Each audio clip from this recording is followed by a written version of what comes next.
തൃശൂർ മണ്ണുത്തി നല്ലങ്കരയിൽ പരാതി അന്വേഷിക്കാനെത്തിയ പോലീസ് സംഘത്തിന് നേരെ ഗുണ്ടകളുടെ അതിക്രൂര ആക്രമണം. 4 പോലീസുകാർക്ക് ഗുരുതര പരിക്ക്. വടിവാളും കമ്പിവടികളുമായി പോലീസിനെ ആക്രമിച്ച പ്രതികൾ 3 പോലീസ് വാഹനങ്ങളും അടിച്ചു തകർത്തു. സംഭവത്തിന് പിന്നാലെ കസ്റ്റഡിയിലെടുത്ത 6 അംഗ ഗുണ്ടാ സംഘത്തിന്റെ അറസ്റ്റ് രേഖപ്പെടുത്തി. ആശുപത്രിയിൽ ചികിത്സയിലുള്ള പ്രതികളെ ഇന്ന് ഓൺലൈനായി കോടതിയിൽ ഹാജരാക്കും.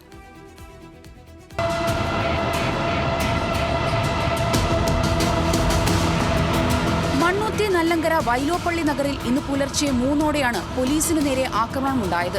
സഹോദരങ്ങളും ലഹരിമരുന്നു കേസുകളിലെ പ്രതികളുമായ അൽതാഫ് ജമാലും അഹദ് ജമാലുമാണ് സുഹൃത്തുക്കളായ ഗുണ്ടാ സംഘത്തിനായി ലഹരി പാർട്ടി ഒരുക്കിയത്.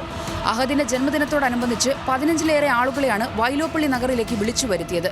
എന്നാൽ വീട്ടിലിരുന്ന് മദ്യപിക്കുന്നതും ലഹരി ഉപയോഗിക്കുന്നതും അൽതാഫിന്റെയും അഹദിന്റെയും അമ്മ വിലക്കി. ഇതോടെ സമീപത്തെ ആളൊഴിഞ്ഞ വീട്ടിൽ വെച്ച് മദ്യവും ലഹരിയും ഉപയോഗിച്ചു. ഇതിനിടെ യുവാക്കൾ തമ്മിൽ വാക്കുതർക്കവും കയ്യാങ്കളിയുമായി.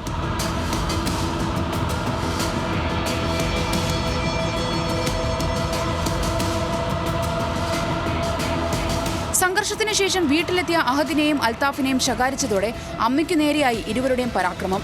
പിന്നാലെ അമ്മ പോലീസിനെ വിവരം അറിയിച്ചു. പോലീസ് എത്തിയതോടെ പോലീസിന് നേരെയായി അതിക്രമം. ഈ സമയം സ്ഥലത്തുണ്ടായിരുന്ന 15-അംഗ സംഘത്തിലെ ചിലർ ഓടി രക്ഷപ്പെട്ടു. എന്നാൽ കൊലക്കേസ് പ്രതിയായ ബ്രഹ്മജിത്തിന്റെ നേതൃത്വത്തിൽ ആഷ്ലിൻ ആന്റണി, എവിൻ ആന്റണി, ഷാർബൽ തുടങ്ങിയവർ പോലീസ് സംഘത്തെ ആക്രമിച്ചു. കൂടുതൽ പോലീസുകാർ എത്തിയപ്പോൾ വടിവാളും കമ്പിവടികളും ഉപയോഗിച്ച് ഇവർ ഉദ്യോഗസ്ഥരെ ആക്രമിച്ചു. 3 പോലീസ് വാഹനങ്ങളും പ്രതികൾ തല്ലി തകർത്തു. 6 ഗുണ്ടകൾ ഗുണ്ടകളപ്പോൾ പ്രവർത്തിച്ചു. പോലീസിനപ്പോൾ പ്രവർത്തിച്ചു. Grade SI Jayan, senior CPO Aju, CPOമാരായ ഷനോജ്, ശ്യാം എന്നിവർക്കാണ് ആക്രമണത്തിൽ ഗുരുതരമായി പരിക്കേറ്റത്.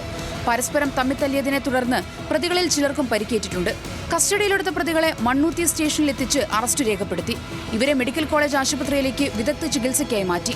കൊലപാതക ശ്രമം, പൊതുമുതൽ നശിപ്പിക്കൽ തുടങ്ങിയ വകുപ്പുകൾ പ്രകാരമാണ് 6 അംഗ സംഘത്തിനെതിരെ കേസെടുത്തിരിക്കുന്നത്. രക്ഷപ്പെട്ട മറ്റു പ്രതികൾക്കായും അന്വേഷണം വ്യാപിപ്പിച്ചു. ചികിത്സയിലുള്ള പ്രതികളെ പോലീസ് ഓൺലൈനായി കോടതിയിൽ ഹാജരാക്കും. ന്യൂസ് മലയാളം, തൃശൂർ.